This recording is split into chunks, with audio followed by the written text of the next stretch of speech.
আপনারা সবাই জুনায়েদ জামশেদের নাম শুনেছেন? পাকিস্তানের শিল্পী ছিল জুনায়েদ জামশেদ, রক স্টার বলা হতো তাকে। সে জুনায়েদ জামশেদ যখন সে কিন্তু ইঞ্জিনিয়ার ছিলেন, জানেন এটা, ইঞ্জিনিয়ার ছিলেন। তিনি চিন্তা করলেন ইসলামের যখন এই আসলো তখন চিন্তা করলো যে না, আমাকে গান গাওয়া যাবে না, গান ছেড়ে দিয়েছেন, ছেড়ে একটা ফার্ম দিয়েছেন, সিভিল ফার্ম, ইঞ্জিনিয়ারিং ফার্ম, তার বন্ধুকে নিয়ে। যে বন্ধু একটা ফার্ম দিব, সে একটা ফার্ম দিল। তখন এইটা দেওয়ার আগে তখন সে পাকিস্তানের একজন বিচারপতি ছিলেন এবং শরিয়া বোর্ডের চেয়ারম্যান, তিনি হচ্ছে আল্লামা তাকি ওসমানী, নাম শুনেছেন মনে হয়। আল্লামা তাকি ওসমানীর কাছে গিয়েছেন যে আমি ব্যবসা শুরু করছি, আপনি আমাকে একটু পরামর্শ দেন। তিনি বলছেন তোমার ব্যবসা সফল হবে যদি 3টি জিনিস তুমি মেক শিওর করো।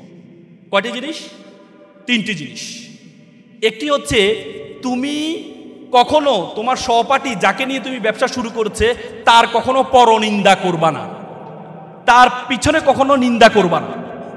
তুমি যদি তার পিছনে নিন্দা করো তাহলে তুমি কখনো বড় হইতে পারবা না। তুমি যদি মনে করো সে কি কাজ করে, সে কোম্পানির চেয়ারম্যান, কি কাজ করে, আমি এমডি, আমি সবচেয়ে বেশি কাজ করি, তাহলে তুমি বড় ব্যবসায়ী হতে পারবা না।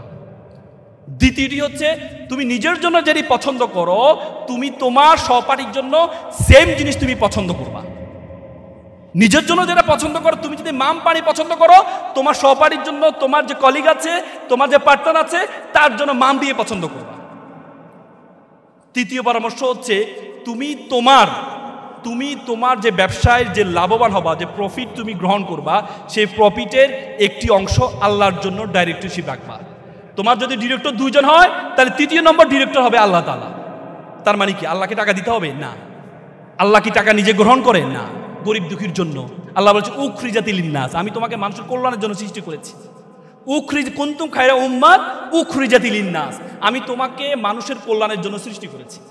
তুমি যদি কল্যাণটা নিশ্চিত করো, অন্যের জন্য খরচ করো, আল্লাহর জন্য খরচ করো, গরিবকে খাওয়াও, তোমার একটা রাখো, তাহলে তুমি কখনো ব্যবসায় ব্যর্থ হবা না।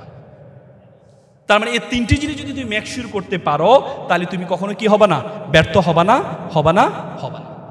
আমি আর কথা বাড়াবো না, অনেক কথা বলার ছিল, প্রত্যেকটা বর্ণ নিয়ে কথা বলার ছিল, আমি শুধু বলে যাচ্ছি।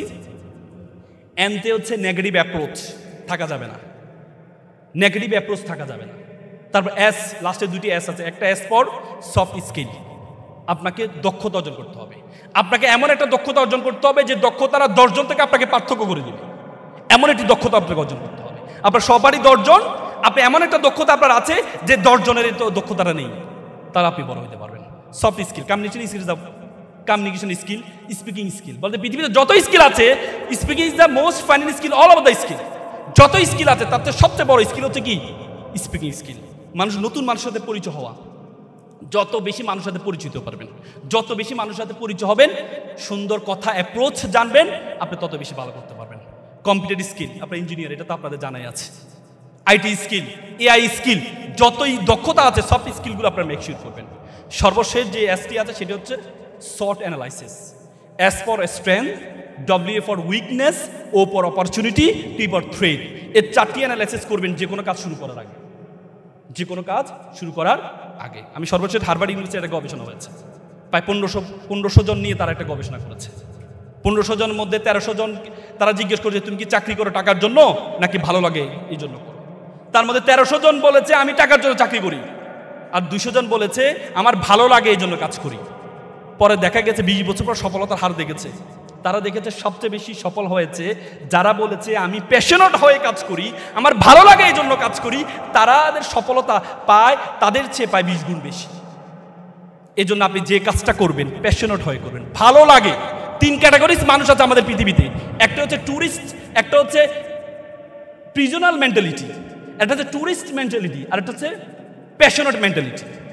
প্রিজনাল মেন্টালিটি মানে যে কারাগারের মতো, মা বাবা বলছে ডিপ্লোমা করো, ডিপ্লোমা করছি, মা বাবা বলেছে বলেই করি। আর আরেকটা হচ্ছে ট্যুরিস্ট মেন্টালিটি, করছি ভালো লাগলে থাকবো, নাহলে অন্যদিকে চলে যাবো। এটা ট্যুরিস্ট, ঘুরতে গেলাম ভালো লাগছে আবার ঘুরে ঘুরে চলে আসলাম। আরেকটা হচ্ছে প্যাশনেট মেন্টালিটি, থার্ড মেন্টালিটি। তাদের সফলতা হার সবচেয়ে বেশি যারা যে কাজটি করে তারা ওই কাজটি তার ভালো লাগে।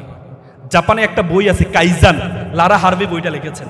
জাপানিরা কেন সফল সেখানে একটা গুণের কথা বলছে, ikigai, do what you can do the best, করো যেটি তুমি ভালো জানো। এজন্য আপনি যেটি ভালো জানবেন, সেটি যদি আপনার সার্টিফিকেটের এগেনস্টেও যায়, সে কাজটি আপনি করেন। দেখবেন আপনার সফলতা কেউ ঠেকাইতে পারবে না। এপিজে আব্দুল কালাম চমৎকার একটা কথা বলেছেন, প্রজাপতির পিছনে ঘুরিও না, ফুলের চাষ করো, প্রজাপতি তোমার পিছনে ঘুরবে।